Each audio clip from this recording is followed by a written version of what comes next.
அனைவருக்கும் அன்பு வணக்கம். இந்த பதிவுல டிஃபியூஷன் அதாவது பரவல் அப்படின்னா என்னன்னு சொல்லிட்டு பார்க்கலாம். ஃபர்ஸ்ட் இந்த நிகழ்வு எதுக்கெல்லாம் ஹெல்ப் பண்ணுது அப்படின்னு கேட்டீங்கன்னா, நம்ம உடம்புல கேஸ் எக்ஸ்சேஞ்ச் அதாவது வாயு பரிமாற்றம், ஆக்சிஜன் உள்ள போயிட்டு கார்பன் டை ஆக்சைடு வெளியில வருது இல்லையா, அந்த நிகழ்ச்சிக்கும் அதுக்கப்புறம் நியூட்ரியன்ஸ் அதாவது ஊட்டச்சத்துக்கள் நம்ம உடம்புக்குள்ள போகுது. அதுக்கப்புறம் வேஸ்ட் மெட்டீரியல் நம்ம உடம்பை விட்டு வெளியில வருது. இது எல்லாத்துக்குமே பாத்தீங்கன்னா டிஃபியூஷன் பரவல் அப்படிங்கிற நிகழ்வு மூலியமா தான் நடக்குது. ஓகேங்களா?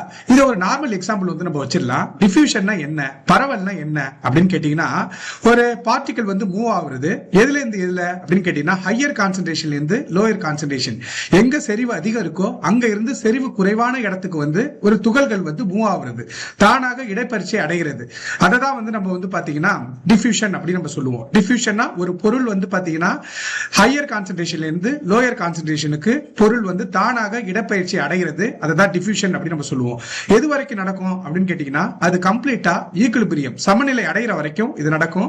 ஃபார் எக்ஸாம்பிள் பாத்தீங்க அப்படின்னா, இப்போ take it as example ink solution. ஒரு கிளாஸ் ஆஃப் வாட்டர் இருக்கு, அதுல இங்க் ஒரு டிராப் நான் விடுறேன். அப்போ இங்க் விட்ட இடத்துல பாத்தீங்கன்னா ஹை கான்சென்ட்ரேஷனா இருக்கும், விட்ட இடத்துல ஹை கான்சென்ட்ரேஷனா இருக்கும்.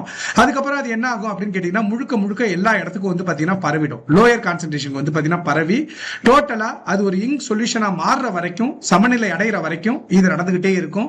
இதுதான் டிஃபியூஷன். இங்க ஏதாச்சும் ஊடகம் தேவைப்பட்டதானா? ஊடகமே தேவையில்லை. அதனால டிஃபியூஷன் அப்படிங்கிறது தானாக இடப்பெயர்ச்சி அடைதல் நிகழ்ச்சி அப்படின்னு சொல்லுவாங்க.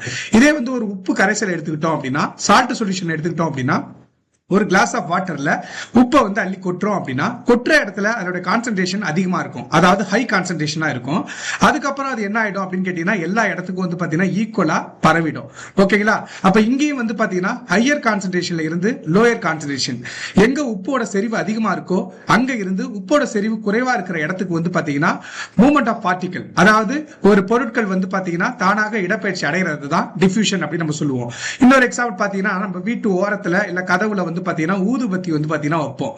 அந்த ஊதுபத்தி பாத்தீங்கன்னா வச்சதுக்கு அப்புறம் ரூம் முழுக்க பாத்தீங்கன்னா பரவிடும். இதுவுமே என்ன அப்படின்னு கேட்டீங்கன்னா டிஃபியூஷன் தான். இதுவுமே என்ன அப்படின்னு கேட்டீங்கன்னா டிஃபியூஷன் தான். இதே நம்ம உண்மையான எக்ஸாம்பிள்லாம் சொல்லணும் அப்படின்னா, நம்மளுக்கு மூச்சு விடுதல் நடக்குதுல்ல, ரெஸ்பிரேஷன். ரெஸ்பிரேஷன் அப்படிங்கிறது ஆக்சிஜன் லங்ஸுக்கு பாத்தீங்கன்னா ஆக்சிஜன் மூவ்ஸ் ஃப்ரம் லங், லங்ல இருந்து மூவ் ஆகும். எங்க போகும்? லங்ஸ்ல இருந்து ஆக்சிஜன் எங்க போகும்னா பிளட்டுக்கு போகும். அதுக்கப்புறம் கார்பன் டை ஆக்சைடு பாத்தீங்கன்னா பிளட்ல இருந்து மூவ் ஆகி லங்ஸுக்கு போகும். இதுவுமே பாத்தீங்கன்னா டிஃபியூஷன் முறையில தான் நடக்குது அப்படின்னு சொல்லுவாங்க. அதே மாதிரி நம்ம உடம்புல வாயு பரிமாற்றம் பாத்தீங்கன்னா நடக்குது. அதாவது ஆக்சிஜன் பிளட்ல இருந்து போய் பாடி செல்லுக்கு போகும். ஆக்சிஜன் பிளட்ல இருந்து பாடி செல் உடல் செல்லுக்கு போகும். அதுக்கப்புறம் கார்பன் டை ஆக்சைடு செல்லுல இருந்து பிளட்டுக்கு போறது, இதுவுமே டிஃபியூஷன் தான். அதுக்கப்புறம் தாவரத்தை எடுத்துக்கிட்டீங்க அப்படின்னா, கார்பன் டை ஆக்சைடு பாத்தீங்கன்னா இலைக்குள்ள போகும். எதுக்காக போகும் அப்படின்னு கேட்டீங்கன்னா, ஒளிச்சேர்க்கைக்காக கார்பன் டை ஆக்சைடு பாத்தீங்கன்னா இலைக்கு போகும். அதுவுமே டிஃபியூஷன் தான். அதுக்கப்புறம் ஆக்சிஜன் பாத்தீங்கன்னா இலையை விட்டு வெளியில போகும். இதுவுமே பாத்தீங்கன்னா டிஃபியூஷன் தான். ஆக்சிஜன் இலையில இருந்து எப்படி வெளியில போகுது அப்படின்னா, த்ரூ ஸ்டொமேட்டா, ஸ்டொமேட்டா மூலியமா தான் பாத்தீங்கன்னா நடக்கும். இது எல்லாமே பாத்தீங்கன்னா டிஃபியூஷனுக்கு எக்ஸாம்பிள். அதே மாதிரி இப்ப இதே மெடிசன் எடுத்துக்கிட்டோம் அப்படின்னா, நம்ம உடம்புல அந்த ட்ரக் மருந்து பாத்தீங்கன்னா உறிஞ்சப்படுது இல்லையா, அதுவுமே பாத்தீங்கன்னா எங்க இருந்து எங்க உறிஞ்சப்படுது அப்படின்னா, இன்டெஸ்டைன்ல இருந்து பிளட்டுக்கு உறிஞ்சப்படுது இல்லையா, அதுவுமே டிஃபியூஷன் தான். அப்ப டிஃபியூஷன்னா என்ன அப்படின்னு கேட்டீங்கன்னா, ஒரு பொருள் தானாக இடப்பெயர்ச்சி அடைகிறது. ஓகேங்களா? மூவ்மெண்ட் ஆஃப் பார்ட்டிகல் எங்க இருந்து எங்க அப்படின்னா, ஹையர் கான்சென்ட்ரேஷன்ல இருந்து லோயர் கான்சென்ட்ரேஷன் பார்ட்டிகல் மூவ்மெண்ட் ஆகுறது. எது வரைக்கும் நடக்கும் அப்படின்னு கேட்டீங்கன்னா, till it attains equilibrium சமநிலை அடைகிற வரைக்கும் பாத்தீங்கன்னா நடக்கும். இதை தான் நம்ம டிஃபியூஷன் நம்ம சொல்லுவோம். அப்புறம் டிஃபியூஷனுக்கு இன்னொரு எக்ஸாம்பிள் என்ன அப்படின்னு கேட்டீங்கன்னா, நம்ம சாப்பிடுற சாப்பாடு எல்லாமே, உணவுப் பொருட்கள் எல்லாமே டைஜஸ்டிவ் என்சைம் கூட கலக்குது இல்ல. நம்ம சாப்பிடுற சாப்பாடு செரிக்கணும் அப்படின்னா அதுல டைஜஸ்டிவ் என்சைம் செரிமான நொதியோட கலக்கணும்.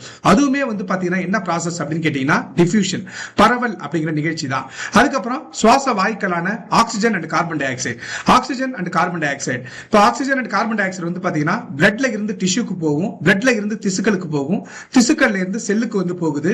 இதுவுமே பாத்தீங்கன்னா டிஃபியூஷன் தான். அப்ப டிஃபியூஷன் அப்படின்னா பார்ட்டிகல் மூவ் ஆகுறது எங்க இருந்து எங்க அப்படின்னா, ஹையர் கான்சென்ட்ரேஷன்ல இருந்து லோயர் கான்சென்ட்ரேஷனுக்கு மூவ் ஆகுறது எந்த ஒரு ஊடகமும் இல்லாம எது வரைக்கும் நடக்கும் அப்படின்னு கேட்டீங்கன்னா, அது சமநிலை அடைகிற வரைக்கும் நடக்கும். இப்ப இதே ஒரு வாட்டர் வாட்டர் டேங்க் இருக்கு அப்படின்னா இதுல முழுக்க முழுக்க தண்ணி இருக்கு. இதுல ஒரு டியூப் கனெக்ஷன் கொடுக்குறோம் அப்படின்னா இதுல எம்டி டேங்கா இருக்கு. ஓகே, இதுல வந்து தண்ணி வந்து இந்த அளவுக்கு வர வரைக்கும் வந்து பாத்தீங்கன்னா அந்த தண்ணி வந்து பாத்தீங்கன்னா ஃபில் ஆகும். இததான் வந்து என்னன்னு சொல்லுவோம், சமநிலை அடைகிறது அப்படின்னு நம்ம சொல்லுவோம். அப்போ டிஃப்யூஷன் அப்படிங்கிறது movement of particle from higher கான்சன்ட்ரேஷன்ல இருந்து lower concentration till it attain equilibrium. நன்றி, வணக்கம். இதுல ஏதாச்சும் டவுட் இருந்தது அப்படின்னா நீங்க கமெண்ட் பண்ணுங்க.